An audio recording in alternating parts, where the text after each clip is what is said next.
Has it really been nearly 30 years of Tomb Raider? It started off as a completely new type of adventure game, and the foundation still stands. Hi, I'm Matt, and I want to take a moment to look back at where Tomb Raider began, how it evolved, and why certain parts of the game still matter today.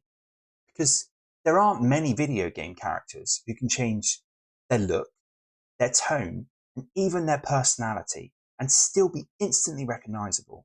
Lara Croft is one of them. Tomb Raider begins in 1996, developed by Core Design. At the time, it felt genuinely new. Large 3D spaces, environmental puzzles, careful movement, and the sense of isolation that most games weren't attempting yet. It wasn't about constant action. It was about exploration and taking your time and figuring things out for yourself. Lara Croft was presented as capable, self-reliant, dropped into these ancient environments and trusted to survive. That was the foundation that the rest of the series could build on. For a lot of us growing up in the 90s, it was a PlayStation game. That's where I first started playing, on the PS1. For many players, that's how Lara Croft became part of the PlayStation era. Over time, PlayStation and Tomb Raider became linked. What followed came quickly. Tomb Raider 2 and 3 expanded on the original formula. More locations, more action, more spectacle. And the last Revelations pushed things further with a heavier narrative focus. For players at the time, the series was always present. New Tomb Raider games arrived regularly, and Lara Croft just became a fixture of the era. As the releases continued, the pace seemed a little bit difficult to sustain. Chronicles looked back instead of forwards. Angel of Darkness aimed for something bigger, more cinematic, more ambitious. Looking back, it feels like the scope of this series had grown faster than the time and technology available to support it. Personally, I really enjoyed the games. And I know I'm probably not alone with that.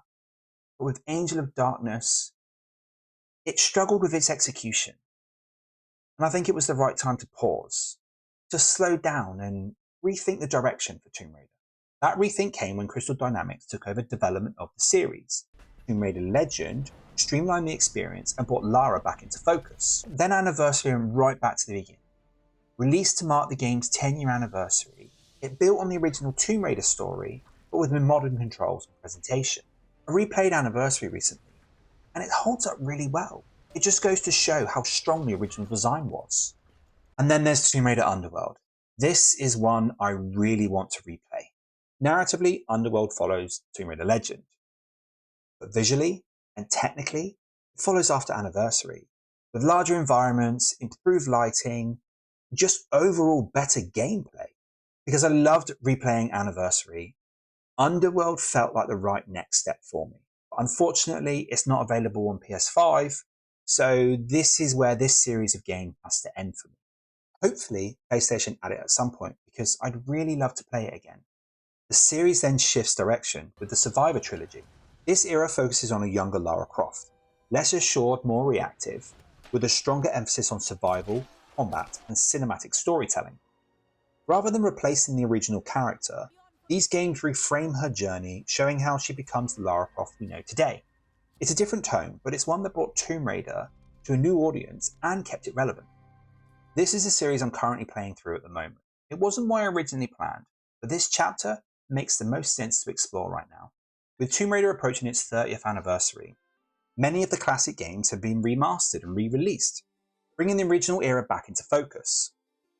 Tomb Raider 1 through 6 are now playable again on PS5 and other modern platforms, making those early games accessible to the new generation and easier to revisit than they've been in years. You can even switch between the remastered visuals and the original versions, which feels like a nice nod to where it all started. And now Tomb Raider is moving forward again. 2 new Tomb Raider games are currently in development, aiming to unify classic versions of Lara with the Survivor era interpretation. So with the past restored and the series approaching its 30th anniversary, it felt right to look back at where Tomb Raider began and look forward to what comes next. Let me know what your first memory of Tomb Raider was, and which era of the series stayed with you the most.